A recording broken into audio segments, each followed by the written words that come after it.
नमस्कार दोस्तों, यह सिर्फ एक कहानी है। इसका किसी से कोई संबंध नहीं है। मैं अपने कमरे में अपने आप को पूरी तरह से ढक कर पड़ी हुई थी। मेरा मूड भी बिल्कुल ठीक नहीं था। इतने में मेरे पापा आए और कहने लगे, बेटा, तू क्या इतनी छोटी-छोटी बातों पर दिल खराब कर लेती है? शादी ही तो करनी है, ऐसी कौन-सी मुश्किल बात है? चल, अब यह गोलियां खा ले, देखना कितनी जल्द ही तेरी शादी हो जाएगी। मैंने अजीब-सी नज़रों से पापा की तरफ देखते हुए पूछा कि मेरी शादी का इन गोलियों से भला क्या मतलब है? पापा ने मुझे ज़बरदस्ती उठाकर बिठाया और कहने लगे, इतना सोचने की क्या ज़रूरत है? मैं तेरा बाप हूँ, जो भी करूँगा तेरे लिए बेहतर ही होगा। ये गोलियाँ भी तेरी शादी के लिए ही हैं। पापा की बात मेरे सर के ऊपर से गुजर जाती थी, लेकिन पापा के आगे मेरी कहाँ चलती थी। इसलिए मैं खामोश हो जाती और चुपचाप वो गोलियाँ खा लेती।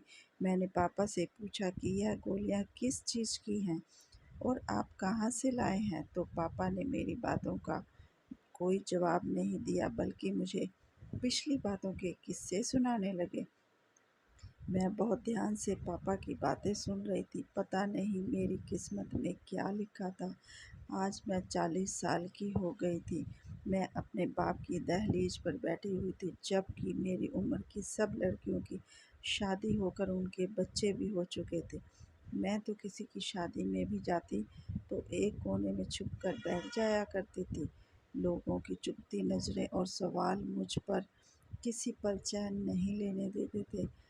अब तक ना जाने कितने लोग मेरा रिश्ता लेकर आए हमारे घर, लेकिन जाने से पहले वह इनकार करना भी भूलते नहीं। कभी मैं अपना चेहरा आईने में देखती तो कभी अपने बालों में उतरती चांदनी को महसूस करके आंसू बहाने लगती। कभी-कभी मेरे पापा से जिद लगाती कि वह किसी से भी मेरा रिश्ता क्यों नहीं करते। मैं अब इस घर में और नहीं रहना चाहती। हर लड़की की तरह मेरा भी ख्वाहिश है कि मेरी भी शादी हो, मेरा भी कोई मर्द हो जिसे मैं अपना कह सकूं, उसके साथ अपना दुख सुख बांट सकूं। मेरी ज़िंदगी में मेरे बूढ़े बाप के सिवा और कोई भाई-बहन कोई नहीं था। जो इंसान अपने बाप से नहीं बल्कि अपने जीवन साथी से बात करते हैं, लेकिन वह जीवन साथी शायद मेरी किस्मत में लिखा ही नहीं था। शादी की बात करते या कोई रिश्ते वाले इनकार करते जाते तो पापा वही 7 गोलियां लेकर मेरे पास आ जाते, तेरी शादी हो जाएगी। कभी-कभी तो मुझे लगता है कि उम्र के साथ-साथ पापा का दिमाग भी खराब हो गया था। जब तक पापा खुद किसी अच्छी जगह मेरा रिश्ता ना करवा देते, गोलियों से कुछ नहीं होना था। गोलियों के आसरे में 6 साल गुजर चुके थे। फिर एक दिन मेरे लिए शहर के एक बड़े वकील का रिश्ता आया, जिसकी बीवी का इंतकाल हो गया था। उसकी एक ही बेटी थी। मैंने पापा से कहा कि मुझे इस रिश्ते से कोई एतराज़ नहीं है, पापा मेरा यहाँ रिश्ता कर दो, लेकिन पापा ने उन्हें भी इनकार कर दिया। मुझे अपने पापा पर बहुत गुस्सा आया कि मैं कोई 16-17 साल की लड़की तो नहीं रही, जिसके लिए पापा की मनपसंद का रिश्ता आएगा और मेरी सब ख्वाहिशें पूरी होंगी। लेकिन पापा को अब इस बात का एहसास ही नहीं था। गुस्से में वापस अपने कमरे में चली गई। कुछ देर में ही पापा कमरे का दरवाज़ा ज़ोर-ज़ोर से बजाने लगे। मजबूरन मुझे उठकर दरवाज़ा खोलना पड़ा, लेकिन मैंने सोच लिया था कि मैं पापा की कोई बात अब नहीं मानूँगी। जब पापा को मेरे जज़्बात की परवाह नहीं थी और ना ही मेरी बढ़ती उम्र का एहसास है, तो मुझे भी उनसे कोई बात नहीं करनी।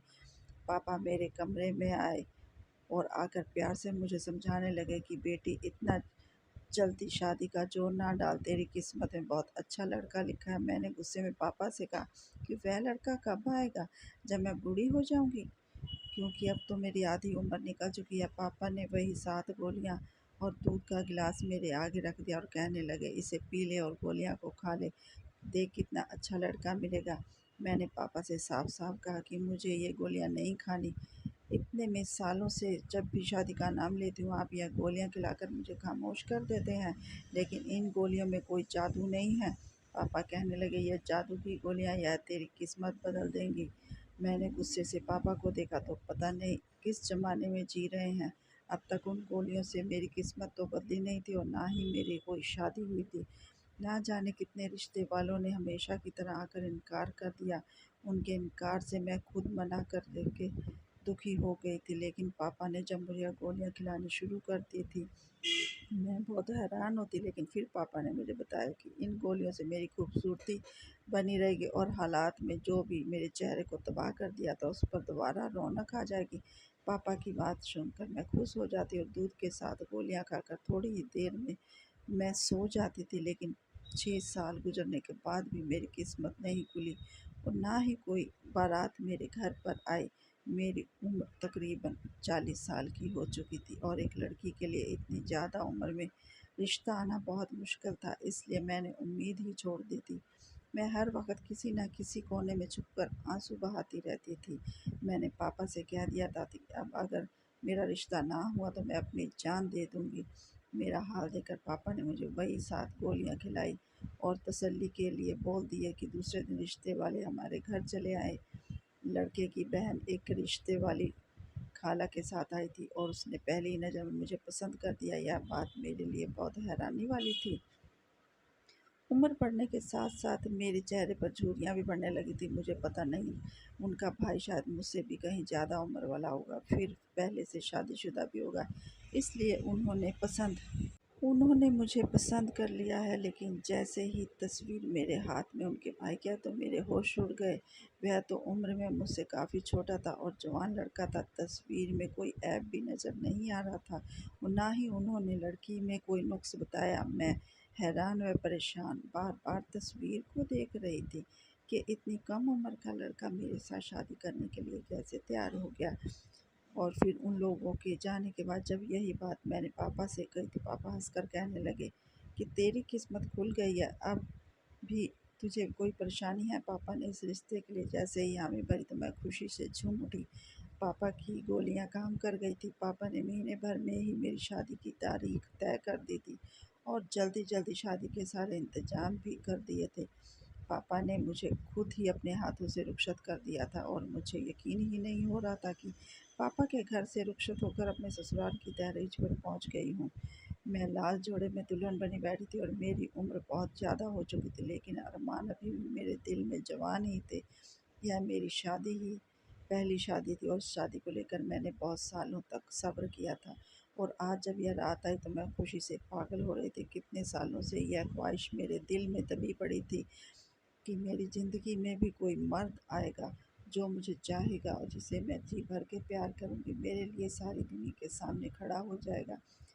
आज यह चिंगारी बुझ गई क्योंकि मैं निकाह करके उस घर में गई थी जहाँ और मुझे यह एहसास हो रहा था कि कहीं ऐसा ना हो कि शादी की पहली रात में ही मैं अपने पति के दिल में जगह ना बना पाऊँ।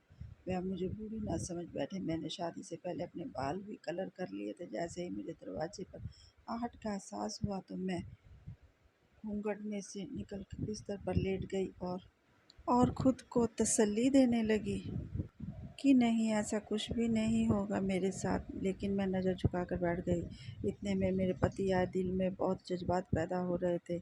उनके आते ही मेरे पास आकर बैठ गए। उन्होंने मेरा घूंघट उठाया और कुछ ही देर तक कोई बात की। मुझे अजीब सी घबराहट होने लगी। मैं उम्र में मुझसे बहुत कम थे और बहुत खूबसूरत भी थे। मुझे यह खौफ सता रहा था कहीं उनके घर वालों ने ज़बरदस्ती तो उनकी शादी नहीं कर दी मेरे साथ और उन्होंने मुझसे कहीं ज़बरदस्ती तो शादी नहीं करवाई है। मैं अपने पति से मेरी पहली मुलाकात थी, सिर्फ़ हमने एक-दूसरे की तस्वीरें ही देखी थी। जब कुछ देर तक वह मेरे उनके मुँह से कोई लफ्ज़ नहीं लिया तो मैंने खुद ही अपना घूँघट उठा दिया। मेरा सारा वजूद ठंडा पड़ गया। मुझे एहसास हो गया कि उन्होंने मुझसे यह शादी ज़बरदस्ती की है। मैंने फ़ौरन ही उनका हाथ थाम लिया और उन्हें यकीन दिलाना चाहा कि मैं सारी ज़िंदगी उनसे वफ़ादारी करूँगी, उनकी खिदमत करूँगी। वह मुझे एक मौका दें। मेरी यह बात सुनकर वे अजीब से अंदाज़ में हँस पड़े और कहने लगे, तुम्हें मौका देने की क्या ज़रूरत है? तुमने तो पहले ही एक तजुर्बा कायम कर रखा है। ये बात सुनकर मैं शर्मिंदा हो गई। मुझे लगा कि शायद वह मेरी उम्र करके मुझे ताना दे रहे हैं क्योंकि मैं उम्र में उनसे तकरीबन 8 साल बड़ी थी। उसकी वजह से मुझे लगा था वह मुझे नहीं अपना सकेंगे, लेकिन बात कुछ और ही थी।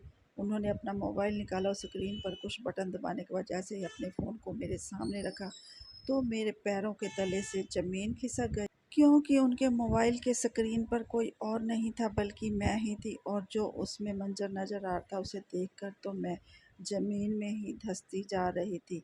मेरी ऐसी तस्वीरें मेरे पति के मोबाइल में किसने भेजी है, मैं समझ नहीं पा रही थी। मैंने हैरत से आंसू भरी नज़रों से अपने पति की तरफ देखा और पूछा कि यह तो वह। नफ़रत से कहने लगी, यह तो तुम मुझे बताओगी यह क्या है? तुम्हारी ऐसी तस्वीरें मेरे पास मौजूद है और तुमसे मुझसे पूछ रही हो कि यह क्या? तुम खुद देखो कि तुम्हारी कैसी तस्वीरें हैं, इसमें क्या नज़र आ रहा है? यह तस्वीर खुद चीख-चीख कर बता रही है कि तुम तो पहले से ही किसी से अपना मुँह काला कर चुकी हो।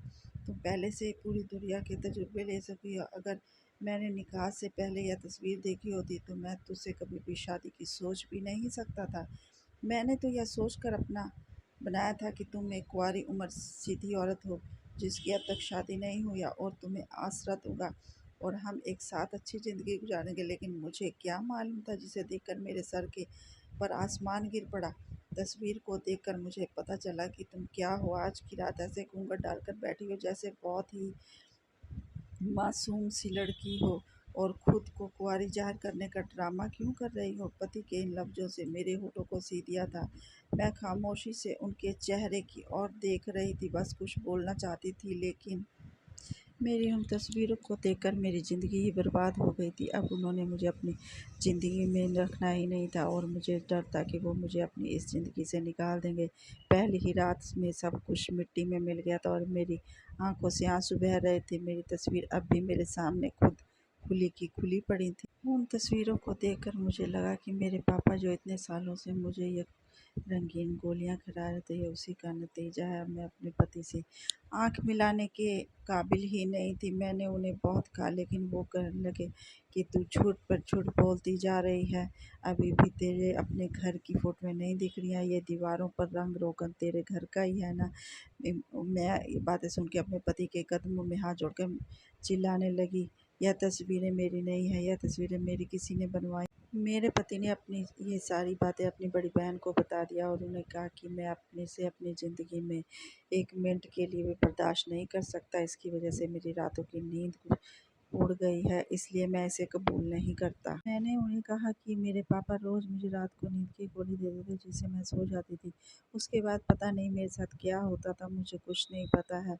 वो भी हैरान हो गए और कहने लगे कि तुम पढ़ी लिखी होती तो तुम्हें पता होता कि ये क्या है और क्या किस बात की तुम्हें गोलियाँ खिला रहे हैं। इसीलिए तुम्हारा बाप तुम्हारी किसी से शादी नहीं करता था और एक रिश्ता जो भी आता था उसको इनकार कर देता था, क्योंकि वो तुम्हें खोना नहीं चाहता था। क्योंकि ये सब तस्वीरें मेरे पिता ने ही बनवाई थी और उन्हें भेजी थी, और मैं अपने पिता के साथ जिस हालत में पड़ी थी वह देखकर मुझे शर्मिंदगी से मैं ज़मीन पर